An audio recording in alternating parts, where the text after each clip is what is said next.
എന്താടാ മുതലാളി, എനിക്ക് കുറച്ച് ഒറ്റയ്ക്ക് സംസാരിക്കാനുണ്ട്. നീ ഒറ്റയ്ക്ക് സംസാരിച്ചോ? ശരി. വണ്ടി എടുക്കടാ. അപ്പൊ എന്തായാലും നമ്മുടെ പുതിയ ഷോ മസ്റ്റ് ഗോയിങ് ഓൺ എന്ന് പറയാം.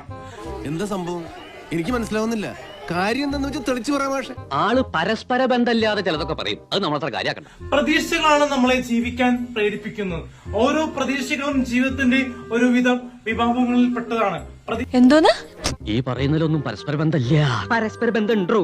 ശരിക്കുണ്ട്. പ്രതീക്ഷകൾ മാത്രമേ നമുക്ക് ഓരോ ഉണർവും തേജസ്സും ഉന്മേദവും ഒക്കെ ഉണ്ടാകുള്ളൂ. എന്തോന്നാടോ ഇത്? എവിടെ നിന്ന് കിട്ടിയോടോ ഈ ഉണ്ടാക്കണേ? 30 അല്ലെങ്കിൽ 25 പേര് അല്ലെങ്കിൽ 18 പേര് ബിഗ് ബോസ് 7ലേക്ക് എത്തുന്നു, സീസൺ 7ലേക്ക് എത്തുന്നത്. അതിനൊന്നുമില്ലേ? അപ്പോ എന്തായാലും കളികൾ ഇനി വേറെ ലെവലായിരിക്കും. അപ്പോ ഇനി എന്റെ പണിയായിരിക്കും ബിഗ് ബോസ് സീസൺ 7 എന്ന് പറയാം. സത്യത്തിൽ താൻ മണ്ടനാണോ അതോ മണ്ടനായിട്ട് അഭിനയിക്കുകയാണോ? അയ്യോ സർ, ഞാൻ അഭിനയിക്കുന്നു അല്ല സർ, തീർച്ചയായിട്ടും അല്ല. അപ്പോ ചിലപ്പോൾ ഞാൻ ഉണ്ടാകാണ്ടിരിക്കാം, ഞാൻ അവിടെ പോവാണ്ടിരിക്കാം, എന്നെ വിളിക്കാണ്ടിരിക്കാം. എന്തോന്ന് പൊട്ടന്ന ലോക പൊട്ടനാണ്, പൊട്ടന്ന ലോക പൊട്ടൻ.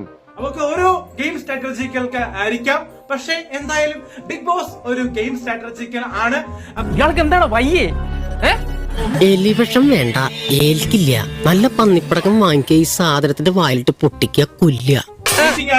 AJP എന്ന നിലയിലും അൽജോസ് പെരേര എന്ന നിലയിലും പ്രതീക്ഷ വാനോളമാണ്. അത്രയും വേണോ? വേണം, കുറച്ച് കടുപ്പത്തിരിക്കട്ടെ.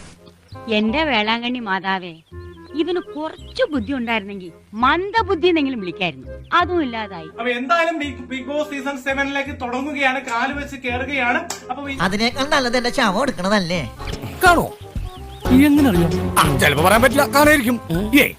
ഇല്ലാതെ കാണുമോ?